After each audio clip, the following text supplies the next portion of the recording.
Nah, kenapa sih video kita itu selalu sepi penonton? Padahal sudah menggunakan cara ini dan cara itu, bahkan juga kita sudah sangat berusaha dari segi editingnya agar penonton itu bisa lebih suka dengan video kita. Nah, ternyata ada beberapa faktor, itu faktor utama yang mempengaruhi jumlah penonton ataupun jumlah isi penonton kita. Lalu ada satu hal lagi yang ini harus teman-teman perhatikan.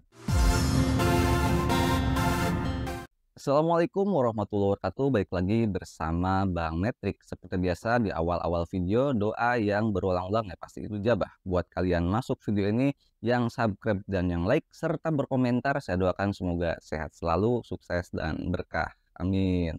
Pada video sebelumnya saya sudah membahas hal yang sangat berpengaruh terhadap penonton video kita. Itu bukan hanya tergantung pada metadata, melainkan kita harus fokus terhadap rasa pada video kita.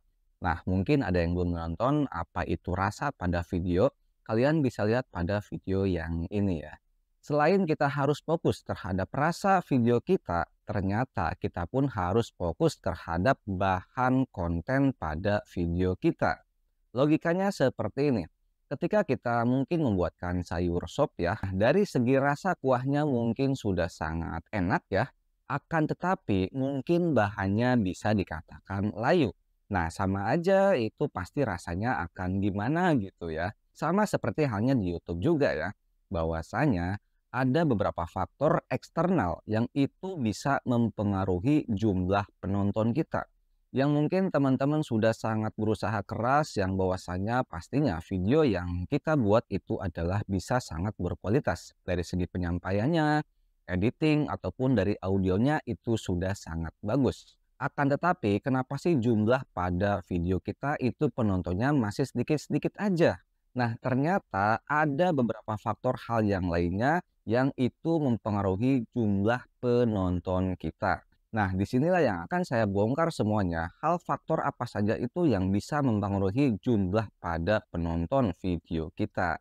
Tanpa basa-basi, saya langsung aja bongkar hal faktor apa saja itu yang mempengaruhi jumlah pada penonton kita.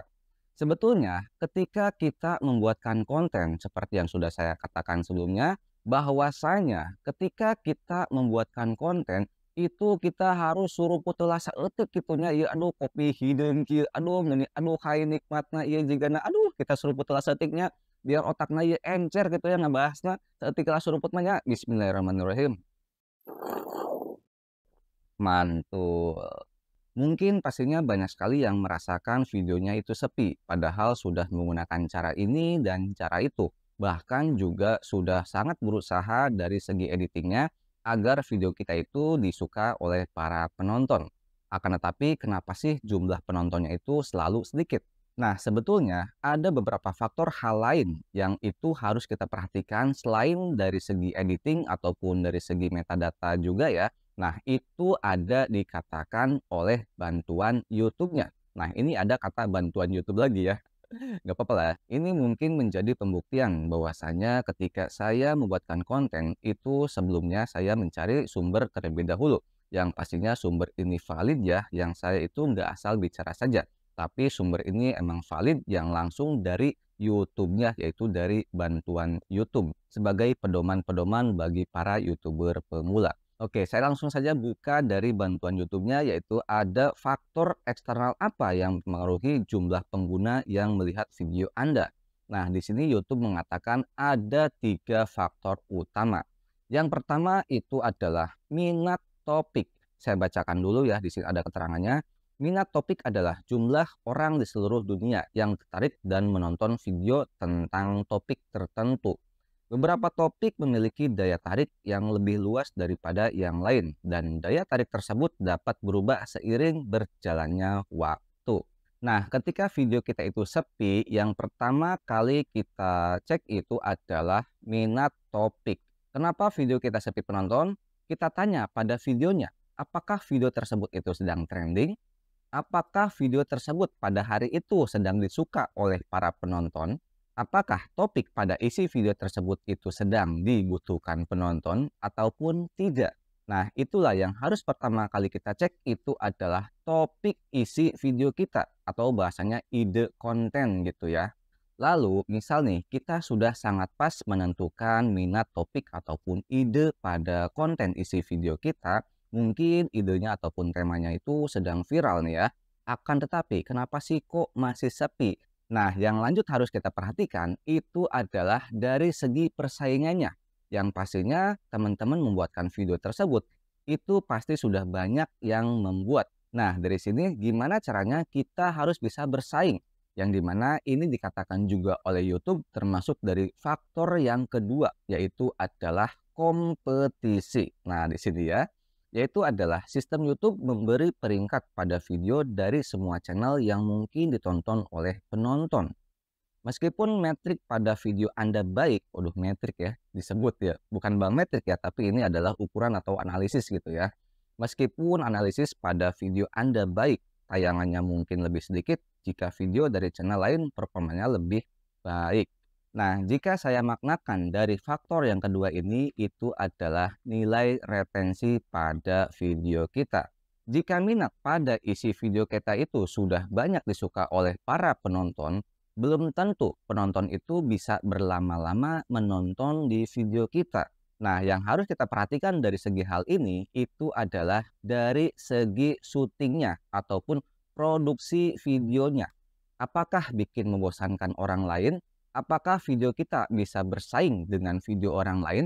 Mungkin dari segi editingnya yang mungkin berbeda dari orang lain, ataupun mungkin dari segi tampilan yang sering saya bawakan ya, yang ada ciri khasnya gitu ya, berbeda dengan orang lain, seperti halnya seruput ataupun digenteng gitu ya. Nah, hal itu pastinya harus kita perhatikan juga dari segi persaingannya. Karena pastinya sudah banyak yang membuatkan tema yang sama dengan isi video kita.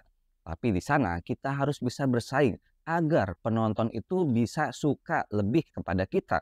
Nantinya akan bisa berlama-lama pada video kita dan kita akan bisa mendapatkan retensi yang tinggi. Lanjut, misal kita sudah mendapatkan penonton nih dari segi minat dan topiknya dan juga dari segi persaingannya video kita itu sudah sangat bagus. Nah, di sini yang sering YouTuber itu mengalami. Kemarin-kemarin kok bisa mendapatkan penonton yang banyak. Akan tetapi kok sekarang-sekarang itu sedikit penonton. Nah, ini lanjut ke yang ketiga dari faktor tentang eksternal yang mempengaruhi jumlah penonton kita, yaitu yang dikatakan YouTube adalah tren musiman. Di sini saya sebutkan dulu isi dari tren musiman tersebut, yaitu adalah traffic YouTube dapat berubah pada waktu atau musim yang berbeda. Yang kedua adalah pikirkan penonton Anda seperti negara tempat mereka tinggal atau apa yang terjadi dalam kehidupan mereka. Dan perkirakan fluktuasi penayangan selama hari libur besar.